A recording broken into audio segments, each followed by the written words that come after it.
his research about a novel hybrid approach for simulating Airbus events. And it's gonna be a really exciting presentation. And before his presentation, let me briefly introduce Ian Lee. Ian Lee is a Ph.D. candidate at the University of California, Berkeley, advised by Professor Panos Papadopoulos. His primary research area is understanding the thermomechanical behavior of highly heterogeneous material using computational homogenization. In addition, he is interested in utilizing data science techniques to develop efficient surrogate models for complex physical phenomena.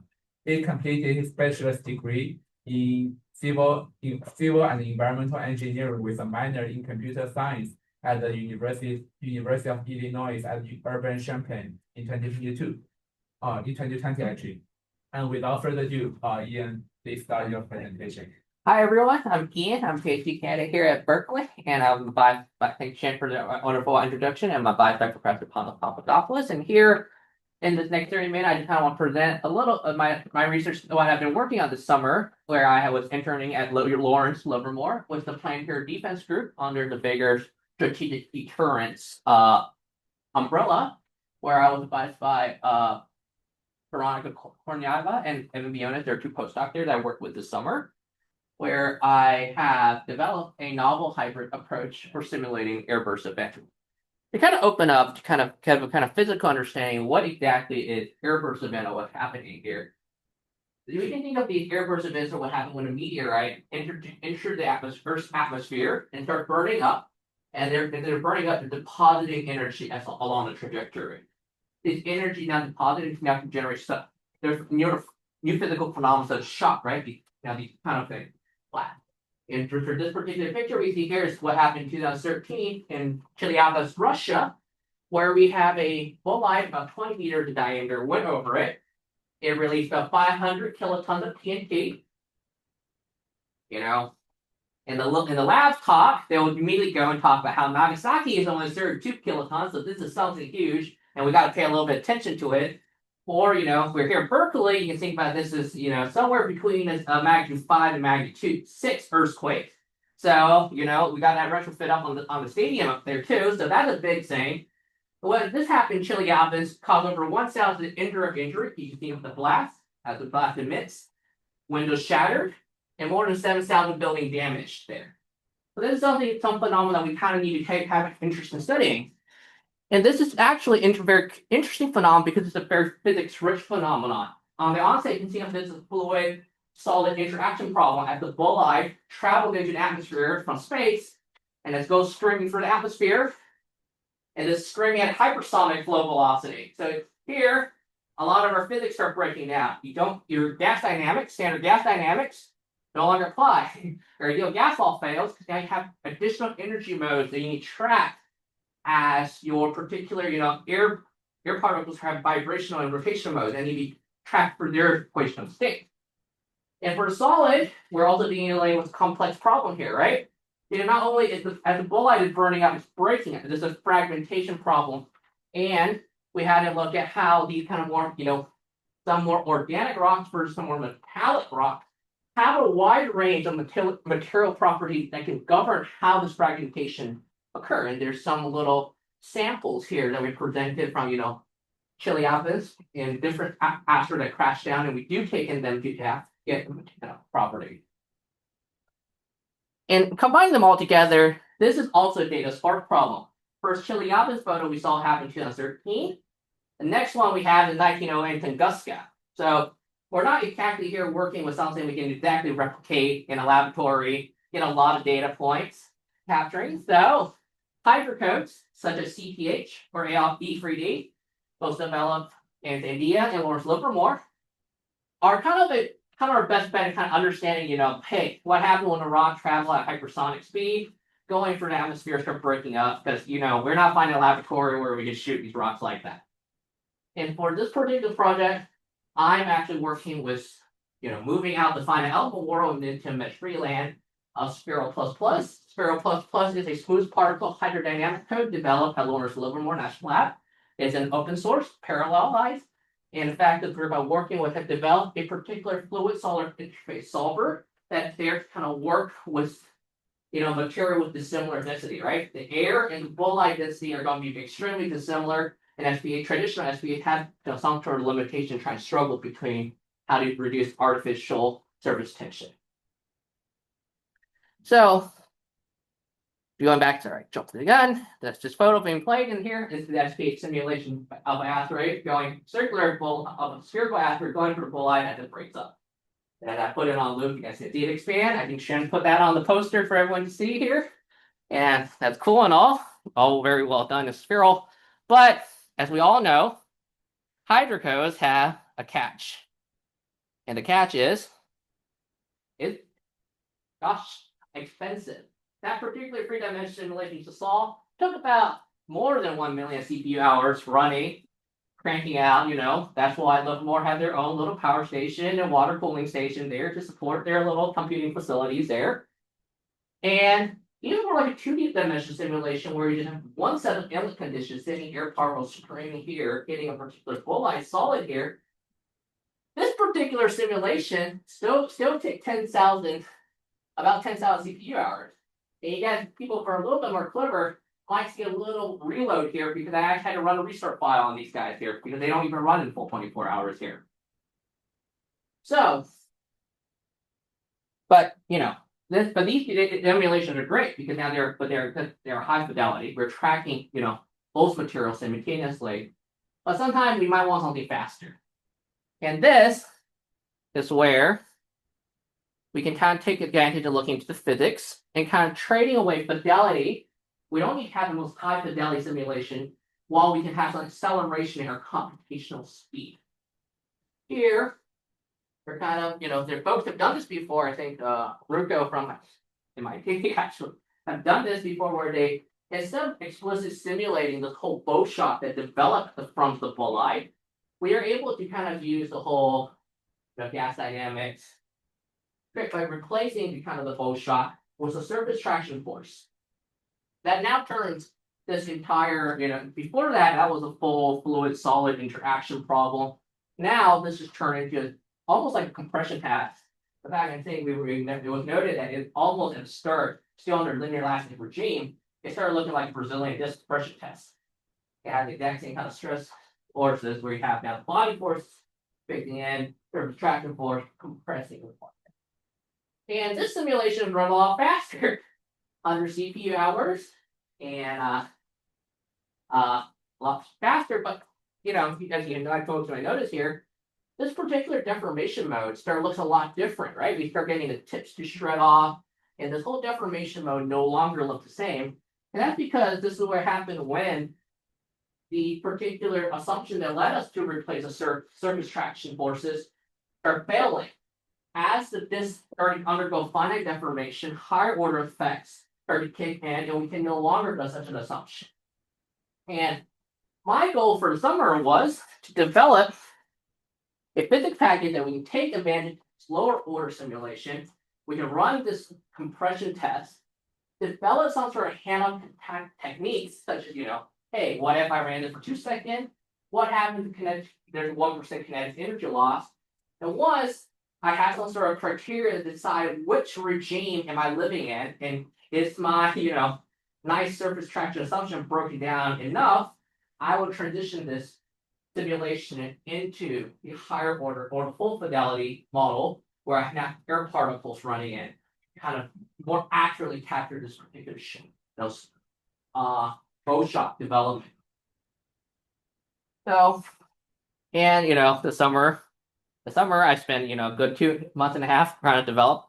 And the first thing here is there's kind of a picture to keep in mind is that both the solid only airbursts and the two-phase airbursts have already been developed there, and it's kind of individual scripts.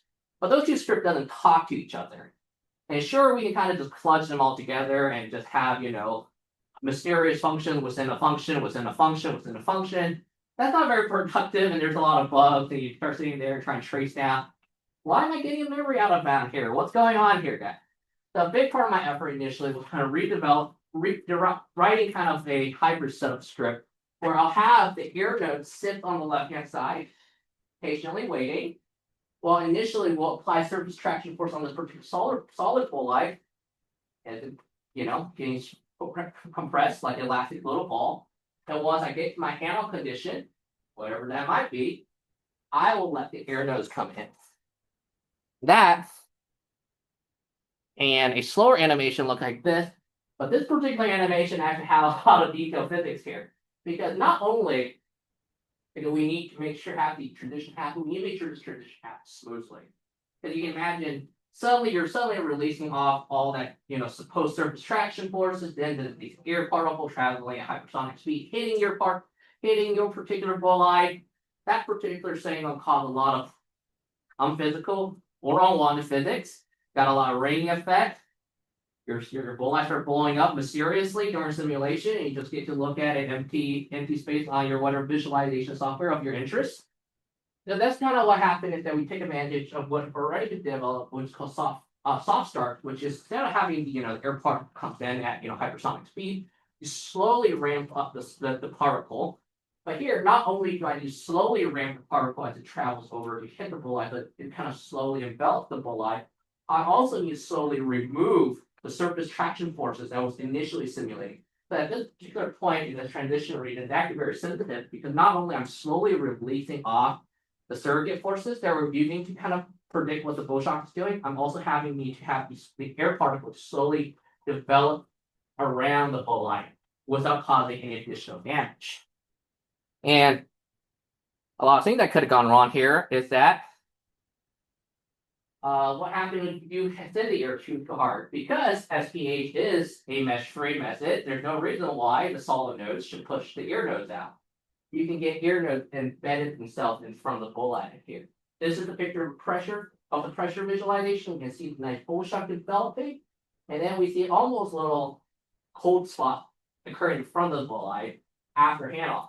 And that's because these air particles just got shoot out the gun, get smacked between two solid nodes, get themselves embedded in there, and sooner or later these low pressure fields don't cause everything to blow up after simulation. We now have little not hot spots but cold spots in the front. And that's where what's your traction model? Pardon? Is it just a rho v squared traction model? This has been Asperger's strain, and we just put fold with a K-Weinbohm. What's the formula? So if you say, hey, I need to know a traction on this surface, what's the formula you use? We put forces on the so the solid only model, we put the traction forces by calculating forces on the particles. So But what is the formula for those forces? that will be the gas. Is it just like a rho v squared? Rho v squared, yeah. The modified Newton series, rho v squared. We have the modified Newton. Is there a correction for tilt? I believe so. And I think we kind of use what Recode did. They do it for finite elements, and we kind of took whatever they did for. And when you replace the traction condition with incoming particles, there's not too much of a jump. Not too much. That's why we had the smooth. We want to have a very smooth transition. Try to adjust it there. We don't have all sorts of artifacts that could develop. One time I had to release it too fast. I get a ring. Yeah. I could see like a stress wave developing from the inside out, and then now it's bow shock and the stress wave. That was not good. Yeah. So that's kind of what happened. And part of this is to say that the FSI SPH formulation developed a little more pathways to kind of create almost a surface force coefficient to prevent interpenetration. This is another numerical artifact where at the onset of the contact problem, we can turn on almost like fictitious repulsive forces that prevent air nodes from getting in. But those need to be used very power, very responsibility, blah, blah, blah, things. And then you're here trying to fix one problem, you're going to break something else later. And I'll show you what happened when I break something else later, because I ran out of time and the computing system, the Livermore I was working, had the fire alarm pulled on this. So I couldn't compute anymore. So hang on that thought there. So here, let's do some kind of validation here. I did a full 2D geometry simulation where I put a manually transition, the black dotted lines are manual transition time period, with entry angle of 45, initial velocity of 20 km/s, and a bolide radius of 25 meters. The blue curve is the hybrid model that have after the capture handoff, where it usually starts off running here was the solid only model, and then transitioning to the fluid. And this blue curve took about 2,700 CPU hours to complete, a lot faster than our full scale simulation. Now you can see that we're this is kind of an initial benchmark. We put a very conservative transition, right? We don't see any of the major curve diverging away from the kinetic energy losses of the body. But here we can see in the long term here, as the bolide drops down to the atmosphere, the yellow curve, which is the solid only curve, the lower order models significantly start to diverge away from the hybrid and two-phase model.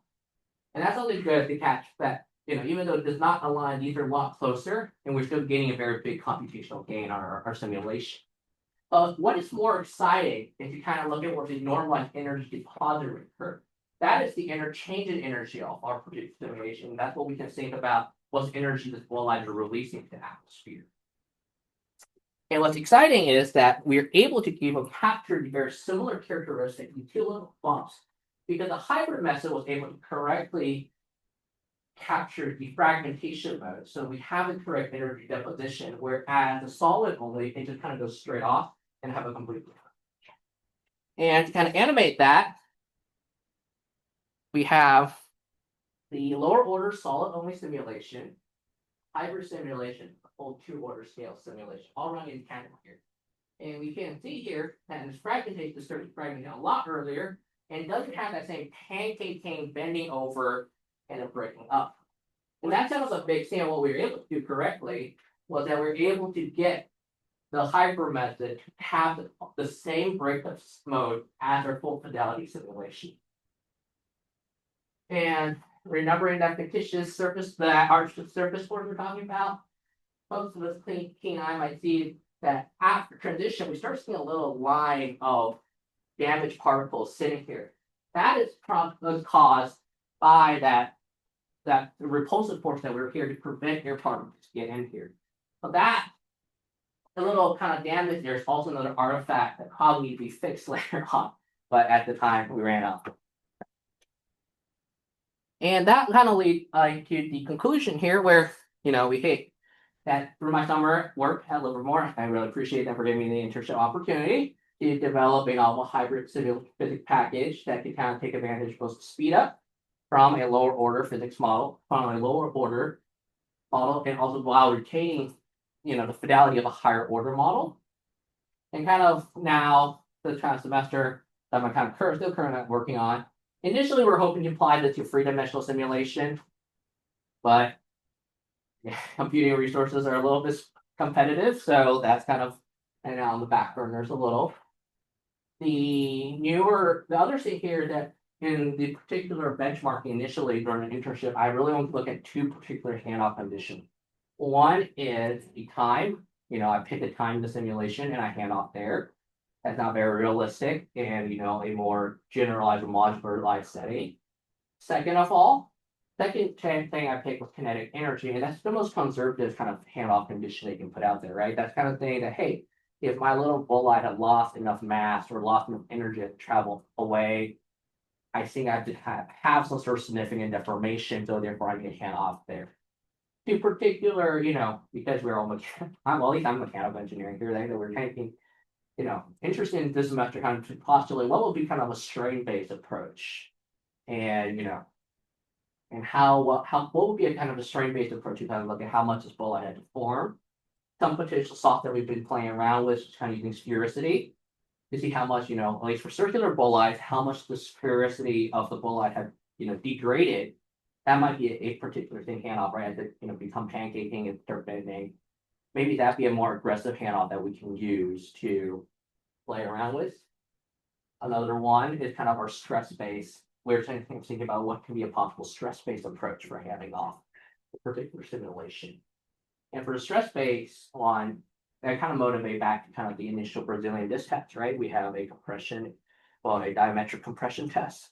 And trying here, we'll be trying to find kind of like a few soft I have right now, to kind of take a look at kind of what would be the effective stress on the bolide and what's the ratio between the compression and the tensile pressure. And maybe that would be another catch that potential that can be used to be can off.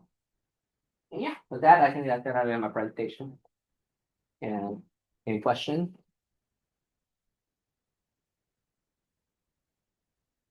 Right. So just now when you one of your video in the middle, there is like a jump. Which one? The stream video. So the middle one doesn't have any airflow, and then suddenly there is an airflow walls. Like that. This one? Yeah. So this airflow initially was we were only running the solid form. So all the air was pulled up onto the left-hand side. But we still had to have air nodes initiate in the simulation at start to be program implementation. That would I mean, what I'm trying to say is that so you only push air at the actual center. Yeah. Only when we say we are handing off, then the air get pushed through.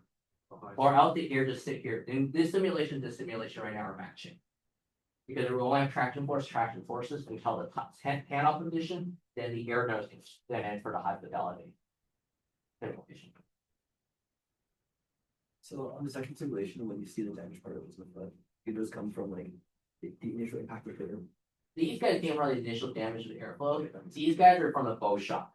The back is correct. Back is the more physical damage because you now have a bow shock in the front, and the thing began to compress. But why this side doesn't have the initial? This one? Yeah. So this one we were able to initiate the airflow at a very early on.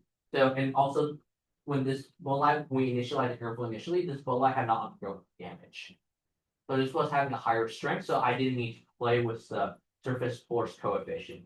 Here, when we drove the hand off, I actually had to tune the surface force coefficient higher because the bolide have already been damaged, the weaker bolide, so I need to have some sort of repulsive force to be put on the leading edge to ensure no penetration.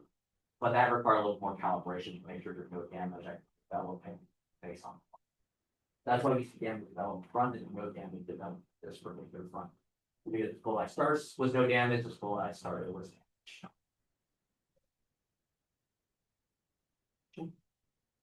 Good question. When you do SBS, are there any limitation for simulation of the airburst? When you do SBS, are there any limitation as compared to another method like CFD or? So limitation on that question. I will say SPH has a very sensitive. It's very sensitive. All formulation are very problem dependent sensitive. In trying to get more physics from the mechanics side is very challenging. For example, porosity, right? Each of these nodes has some sort of microporosity kind of parameter that goes in there to kind of affect the effective property. That's very iffy. That's a very iffy thing. So I did not play any of it. I just hear about that's a challenge there.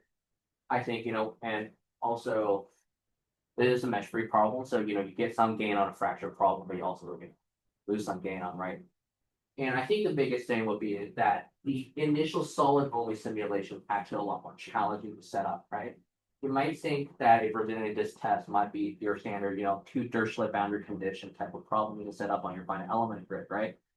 But here, that's not the case for SPH, right? Because enforcing boundary condition SPH is very difficult. And what we had to go for here is that we end up having to have different rings of outer rings.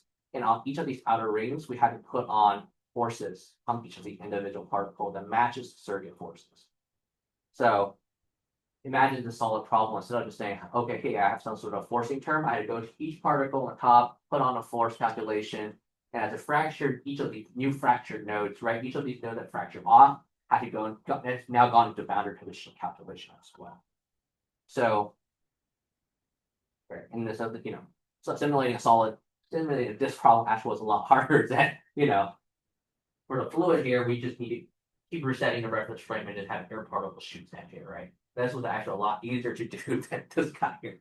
So that's kind of, maybe there's something advantage using finite elements here, as that might be easier Dirichlet problem, and then there's some sort of transferring between that might be of interest, but in this problem here, we just kind of did everything NSPH.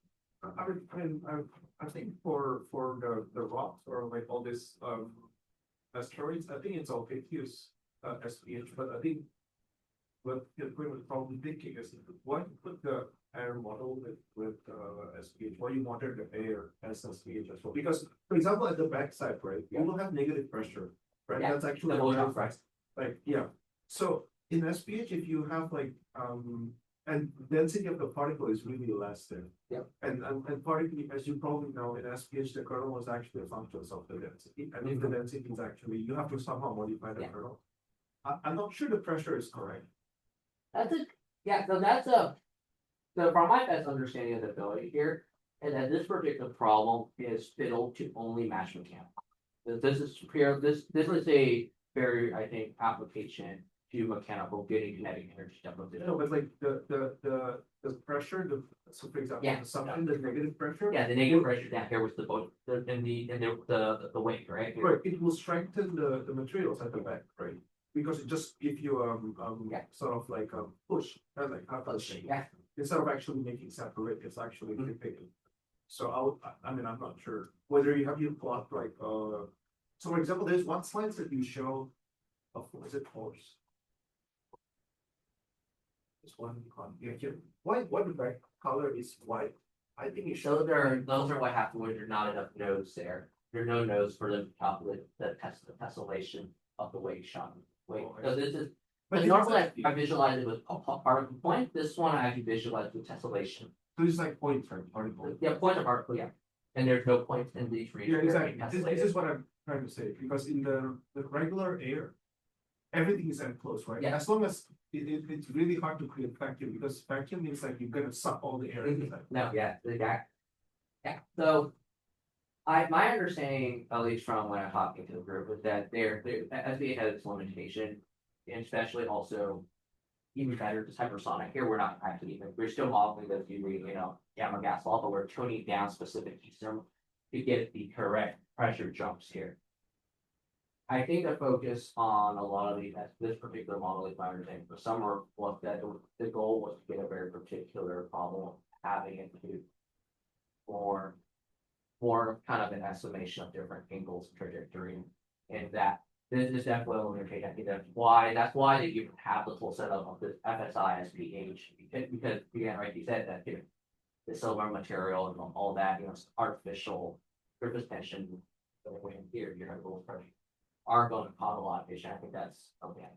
We push through, but here I think most of my understanding focus, they want to look at this for like a mechanical problem lens and having it go say, hey, I know what the kinetic energy deposition problem for letting asteroids that they can do when they do work with their. And that's the limitation of the model. Unfortunately, you get a very accurate 100% problem, but nevertheless, I can play around with being able to speed up for that. People can have some sort of couple. But they don't have a CFD SPH. What? They don't have like a CFD SPH. I think there's a DEM, someone's doing a DEM there on the fracture. I think it's most of the focus a lot more on the fracture. Side, at least from, but I know another person doing DEM on the asteroid, and a lot of it also for asteroid deflection, where they have some impactors with dark. So I think this particular step is a lot more focused on kind of an impact fracture type of setting here. And then fluid modeling. Or we're just trying to get the mechanical response to it. But you know, I mean, like, I'm not saying that. no, I understand. No, I mean, we're still using 1.4 gamma, 1. Gamma gas law out here in hypersonic flow. Like the whole fluid setting here is kind of fiddled to make it work for a particular application. You know, I just wanted to say, I'm not saying that modeling with CRP or like finite volume will be easier. Yeah. Because then you have to respond to problems, right? And I mean, that's also another challenge. But I mean, No, I think for this one, they were very much focused on impact, because it's from planetary defense, and they were mostly interested in deflection problems. So that's, I think, big motivation why they did it with SPH.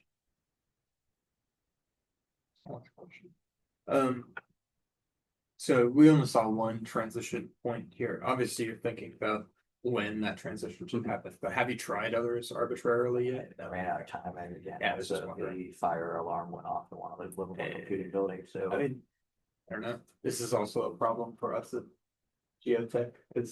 We have a very similar problem with transitioning landslides, seismic landslides. A lot of people like to start an FEM, then transition to a displacement, say, method.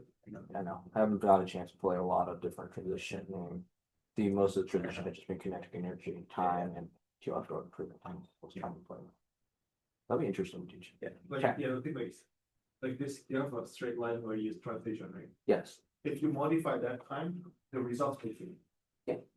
And that's what you were. Yeah. Yeah. So. But I didn't, yeah, no, I didn't, I only ran one Yeah, sorry, and 2 I think I seconds. misunderstood that comment. Obviously, you did make that comment before I started realizing it. So I that, think- that line yeah. is shift. Yeah, if I shift to different point. And I think they're gonna have a result for, I think one time I shift the very late handoff.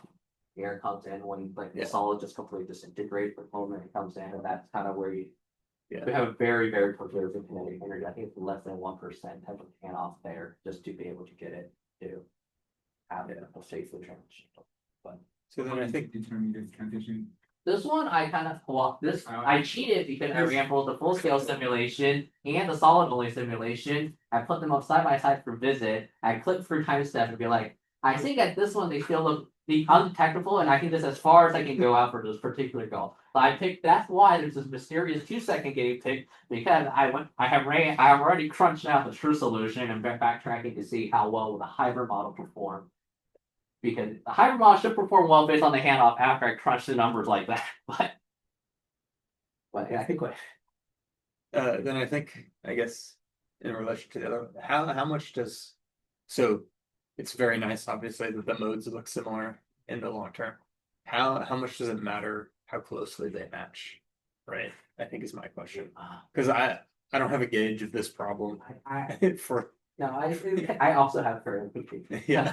I asked it to my mentors, and their response was they're all some sort of stochasticity inside their own fracture model where they I see. use like Ben Asper or Paul was like a Okay. line bolt Yeah, yeah. distribution. So there's some stochasticity there. So that the correct way would have been be do a whole stochasticity sweep and kind of look at an ensemble behavior. I think that's what Yeah, most yeah, published would have an ensemble behavior on the behavior. I see. I ran out computing research Yeah, to yeah, do yeah, okay. ensemble runs. For So- sure. So that's one particular explanation. The other one I was thinking it could also be that I have a slightly rougher transition, right? The pipe started off a little bit early. I don't know Yeah. whether that's because of the artifact that I was putting in to prevent air nodes from penetrating the bull. I'd have some sort of significantly hit back that causes this early fracture to be covered slightly earlier than because we did saw initial ring of damage developing in the front of the bull there. Yeah. So that's something as collaborator I'm trying to look into, but I haven't gotten a full. Hey, thank you again for this fascinating presentation. Actually, the animation at the beginning reminded me of the Japanese anime Your Name, like the asteroid hitting the area. Like, that's very great one. And do we have any questions from Zoom? The Zoom question. Let's see. Question. I don't see any. No. I don't Okay. think so. Cool. In the end, I would like to thank again thank you again, Ian, for this great presentation. I also would like to extend the sponsorship from the GA funding and the USACM, just for the record. And yeah, thank you so much for coming for today's seminar. And yeah, we are going to have another one in November, and we'll keep you updated. And thank you for coming. And now we are going to have coffee hours. And if you have any questions about the presentation or about other things, please just talk to Ian freely. Yes, that's the end. Thank you. How much do you save there? Your